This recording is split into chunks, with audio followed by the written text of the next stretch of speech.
Hey guys, what is going on? Welcome, welcome, welcome. Number one, I want to welcome you again to the church bubble.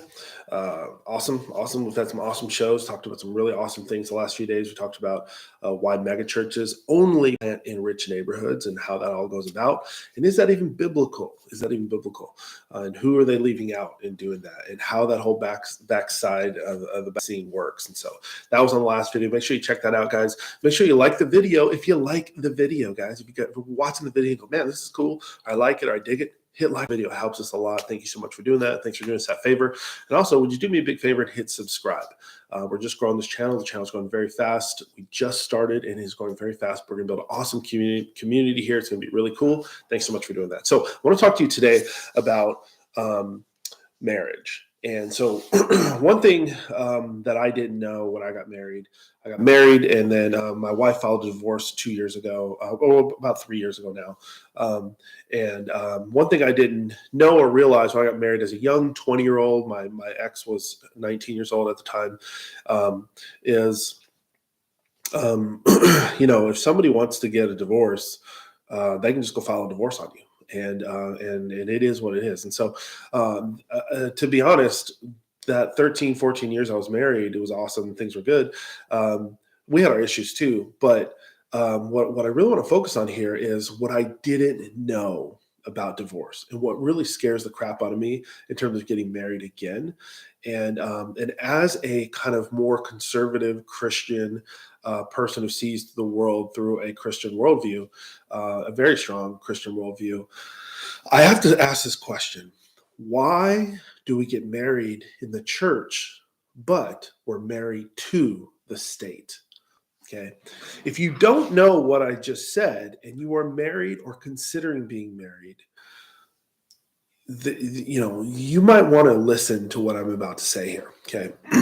So I hired one of the top or the number one, I don't know how they rate this, but the number one, I had to hire the number one lawyer in Texas, Coons Fuller, to defend me for a lot of reasons I won't go into. But anyway, so I learned a lot from hiring a good lawyer, and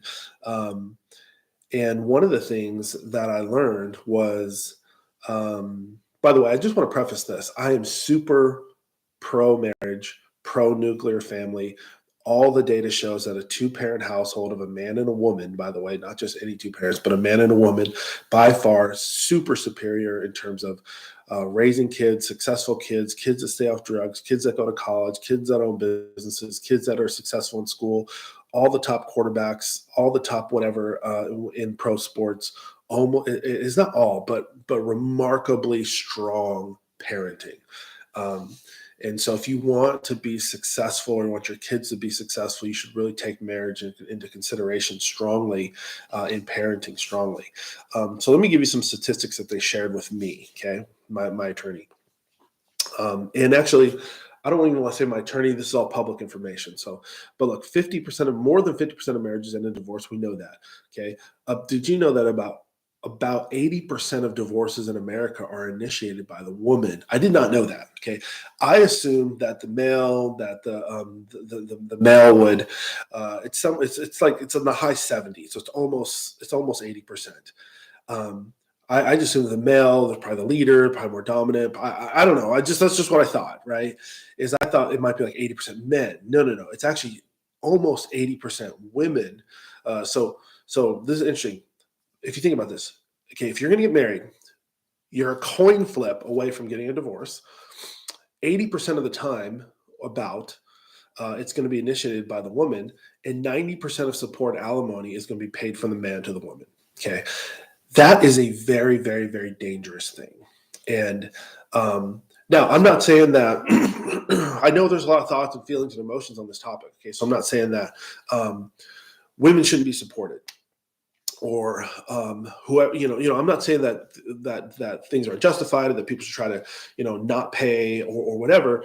But I think that there is basically marriage and marriage laws and divorce laws and child support, alimony, all these things as I've gone through it. We don't have alimony here in Texas, thank God.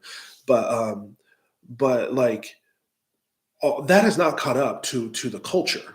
Okay, to the culture, the stats that I just gave you, to feminism in the church. I mean, you would be surprised how fast a woman who says I am not a feminist becomes a feminist and does everything feminist, when they get upset, and or defensive, and that doesn't necessarily mean that they want to do that, but I think that they kind of get triggered into it, and so look, to me, I almost want to say this. If you look at the data, and I try to look at these things from a factual point of view, not emotional, not giving you, a biased opinion based on being a male or being a voted this way or that voted that way or didn't like this. Like I just try to give you an honest view based on data. Okay. And when you look at this, women are incentivized to get a divorce and they will be rewarded for it. Okay. You should think about that if you are married. Women are incentivized in America to get a divorce and they will be rewarded for it. Now, if depending on what state you're in, I used to live in California, and so thank God I was smart enough to move to Texas before even going, even any of that might even come up, right? But so I want to say this, like, what are the other options, right? And as I've gone through mine, looked at it all, like there was no way out, right? And one thing about that I used to think, and just having been through negotiations and deals and business deals and all this kind of stuff that I've done in my life, was a part of IPO at a software company. Like, I always thought that like I could reason my way through a divorce if I ever had one, and the other person would be reasonable, understanding that it's best for the children, it's best for that other person financially, it's best for everybody involved. Well, one thing if you're ever doing any negotiations or anything is all those tactics and those ideas are good until somebody becomes irrational. Okay, once irrational happens, none of the strategy, none of the ideas, none of the stuff you learn in school, none of the tactics work because the person has become irrational. Or emotion gets in, and that leads to being irrational. And so, what I didn't realize was here you are, here I am, going through a divorce, and there is no rational way out. And also, let me tell you this: there is no winner. Okay, like somebody may get the kids or not, somebody may get some money or not, somebody may get the business or not, somebody may protect the business or not, somebody may not pay this and or not, or they do, but no one really wins. Okay, the only person who's guaranteed to be the winner, like people may say, well, I came out a little better, or I can't. You're not probably not going to come out. You're probably not going to come out better than you were if you stayed together. And this is actually true. I've read articles on this and now I know there's some extreme situations. Some of you guys are like, dude, I totally hate this and that, blah, blah, blah, or you're in an unsafe environment. That's different, okay? But I'm saying in general, you're not actually going to come out better. You're actually, it's like you were here together, and then at the end of the divorce, you're both like way down. It's like who came out a little bit better, and then somebody's like, well, I won. No, I won. No, I won. But it's like, dude, you both lost. And that's the sad part of divorce. So I want to ask this question: why, as Christians, do we get married with the state? Why do you do that? So you might be like, oh, well, because if you're like me, when I first asked that question, I didn't know the answer. I didn't know the answer. The first thing that people say is, well, there's a tax benefit. So I just want to ask you a question. Number one, now there's a way to get around that, but number one, is the only reason you get married to the state to get a tax benefit, and does that outweigh the craziness that could happen and the danger of getting a divorce? No, there's no way that would outweigh that, right? Here's the other thing. In most states now, in fact, I think in all states, depending, it could be 2 years, 7 years, 11 years in some states, sometimes some states like 3 years. But when you live together as a couple, you get those tax benefits, and a lot of those tax benefits just by being by living together. So I know in some states it might be 5 years or whatever, but man, if you had to wait 5 years to get tax benefits for not incentivizing the other person to leave, that's a huge gain, right? And also, here's the thing: like getting a divorce is difficult publicly, socially, within the church, within your family, very difficult. It's a whole nother order of magnitude more difficult to deal with the state, with laws, with attorneys, with judges, and the judge is trying to make a judgment based on a snapshot of data that he sees, and how your temperament is in the courtroom, and all those kind of things. And I can easily see how it's an unfair advantage for most men, because they're going to feel like they're being attacked, whether they started it or not. And they're not going to perform well in front of the judge, and they're going to get their butt kicked. And the thing is, if you don't know this, okay, you are not getting out of child support or anything that the judge orders you. You will not write it off. You will not. It will not go. You can't bankrupt on it. I mean, dude, you're going to owe that, and you're going to have to figure out how to pay that over time. So. So anyway, and in a lot of states, if you don't make monthly payments, I mean, you're going to jail. Like it's crazy in some states. Like a judge can put you somewhere at a payment that you can't make, that they know you can't make, but for whatever reason they do, and then all of a sudden, if you don't pay that, you're going to jail, or you're on house arrest, or whatever. And how does that help you? How does that help your children? How does that help your future? Right. So I want you to understand how significant marriage is. And we always, especially in the church, we over spiritualize. I don't say over spiritualize it, but we focus on the spirituality. We focus on the connection and the love and it's the movie Notebook happening in my life and all this stuff. But we don't realize you're being married to a legal system. And by the way, throughout history, that was not the case all the time. And I don't think biblically there is any precedent at all.